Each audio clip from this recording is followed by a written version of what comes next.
Welcome back to the Venom Workshop. So today what we're looking at is um, making your bikes last. So I thought this would be the perfect bike to do it on.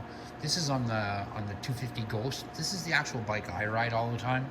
I mean, I ride this daily, well, until snow comes, but I ride this bike a lot. Now you might notice if you look down that the exhaust pipe's got some rust on it, but if you notice, that's the only thing that's got rust on it. If you look at the frame on this, it might be dirty, but there's no rust. That's one thing I stay on top of is rust, and that's something you're going to want to stay on top of as well. I kind of like the faded look, so I'm not too concerned about that, but I don't have rust everywhere on the bike. So the reason for that is if I drive in the rain or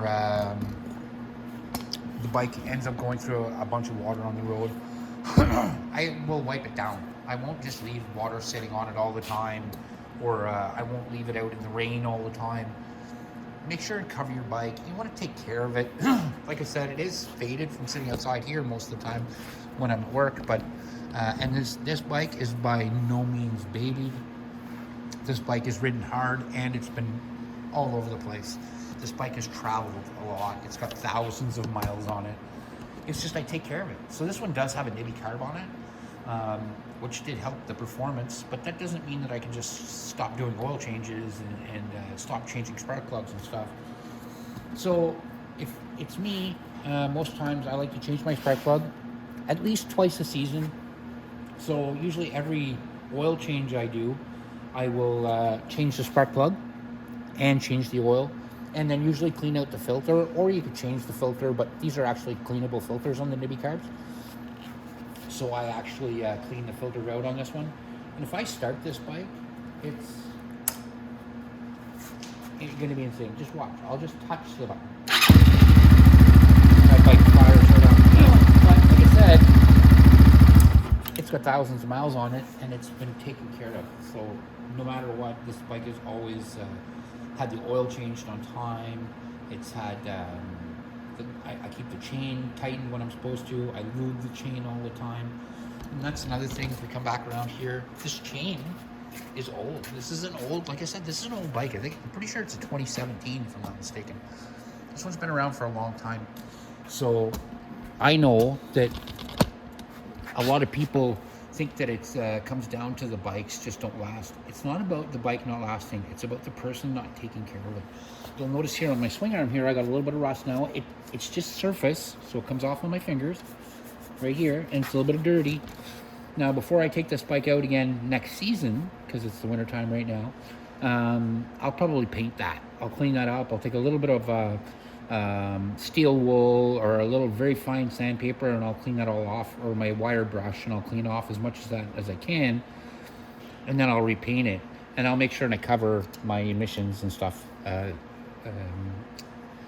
plaques when I do, but then I'll give it a quick paint so it's ready for next season. I really like the weathered look on this bike, though. It gives it its own little bit of a story type thing. And there's some parts off here that I've changed myself, like this here. Usually have a chrome piece on here, and it rattled and broke off, so I made a piece to stick on there. Like, I don't care about the aesthetics of the bike. I'm more worried about the bike riding. And this one rides well, very comfortable. I ride with my wife on it as well. So you'll want to keep an eye on your chain. So my chain, it's probably a little bit loose. I could tighten it up now. It's stretched a tiny bit, and it could be tightened. So I'll probably do that. And I'm going to take a look at the back there at the sprocket, see how the sprocket's looking. I'm also going to check the brakes. And to check the brakes, we're just going to come over here. And what you're going to want to do is take a look at the pads on each side here, see how much wear is there. If it needs brake pads, you can always call into Venom Motorsports and we'll help you out. Because brakes are important, you know what I mean? This one is starting to wear down a tiny bit, but again, this is like a 2017 or 28 model, or 2018 model. I think it's 2018 maybe. So the brakes are lasted very, very well for how long they've been on there. Again, you can do the same on the front. Come up, and you're going to want to check the distance on your pads there. If you look straight down there, you can see on the caliper how much pad is left. This one's getting close, so I might change these by the summertime. Same thing, pretty well once a month, I would do a real quick walk around, check your signal lights. So this one has 4-ways on it. They don't all have the 4-way lights, but you can always check your signal lights on by flipping on the 4-ways. Make sure your brake light works when you're hitting your brakes. Very, very important. Make sure your horn works. Again, signal lights. Make sure when you click your switch, they're coming on front and back. Again, that's very important. And you should do that at least once a month. Do a quick walk around, check all your lights and everything. Make sure your horn works. Again, check your brakes, things like that. Oil changes. I'd like you to do your oil changes every probably 500 to 1,000 miles. After your first 500 miles, give it an oil change. Do not go synthetic when you do an oil change for the first time. It does not help an engine break in having synthetic oil in it. You want to just go with the regular 1040 motorcycle oil. This is a wet clutch on this unit, so you want to make sure that you have wet clutch oil in this. And it's just important when you want to take care of things on your bike, and that's one of the things you want to take a look at. Okay, so another thing that you're going to want to check is you're going to want to keep an eye on your fuel lines, all your vacuum lines. All these lines like this can get old and crack. And if they crack, it's going to cause your bike to run very wonky. It can run up and down. It can just start running really crappy. So another thing too that you're going to want to keep a very close eye on is under your seat here or wherever on your bike. Especially when it starts getting to be around this old, you're going to want to keep an eye on your wires. Because wiring will also start to get very brittle over time. So you want to make sure all your wiring, nothing's cracking. So there's like the fuse, things like that on this thing. Right here. Then down below there's more wiring. I've already looked at the wiring on this. It's all good. And it's all nice and malleable. But over time, excuse me, wires can get stiff and start to crack. And then they can fray and they can break.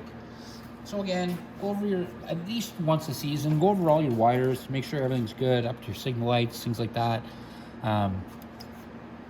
It depends what kind of bike you have. This one's a little bit more open. I can take off the side panels here, and I can get to the wiring behind here and behind here very easily. But if we come to a bike like the X22R Max, a bike like this, you don't want to leave out either. So you want to keep this bike more covered. Like I said, I don't mind the weathered look so much on the Ghost, but on this bike here, you want to be careful. But it's going to be harder to see the wiring for this one as well. So you'll have to take off some fairings. That's why I didn't show you on the Ghost, because some are different fairings. And then if we get over here and we look at one of these GT250s, again, the wire is going to be a little bit different. So you want to still keep an eye on your wiring. And again, check at least once a year. Check your bell, all the hoses again is a big deal. Check your tire pressure too. So if you have too much air in your tire, you're going to wear out the center of your tire. But if you have too little, you're going to wear out the outsides of your tire. So just look at the recommended pressure on your tire. Usually I like to roll, especially in these ones here, with about 30 pounds, give or take, in these tires here. And you'll notice that, again, these tires are years old, and I've never changed them. They still have very good tread on them yet. So just keep an eye on them, make sure all that's good, and you should be good to go. It all comes down to just looking at and making sure that everything's running right. Nobody knows your bike better than you. So when you're riding and you're used to the sound of your bike, if anything changes, that's going to be up to you to kind of figure out what's going on. And I don't mean necessarily a noise coming out of the motor. It could be the sound of the tires on the road, when you put your brakes on, if there's squeaks or squeals, anything like that. So you're going to want to just, like I said, keep a real close eye on it. If a light goes out somewhere or a light comes on the dash, something, anything that you haven't seen before, again, it's going to be you that knows that, because it's going to be you that rides it too. So as you're riding, even, you'll get a feel for the bike because you've ridden it for so long that you kind of understand what the bike's going to do, how it feels when you're riding it. If something changes, that's, again, you're going to want to stop and take a look and see if anything has gone wrong, if there's a shimmy to your bike that never was there before, things like that of that nature you're going to want to kind of keep an eye on.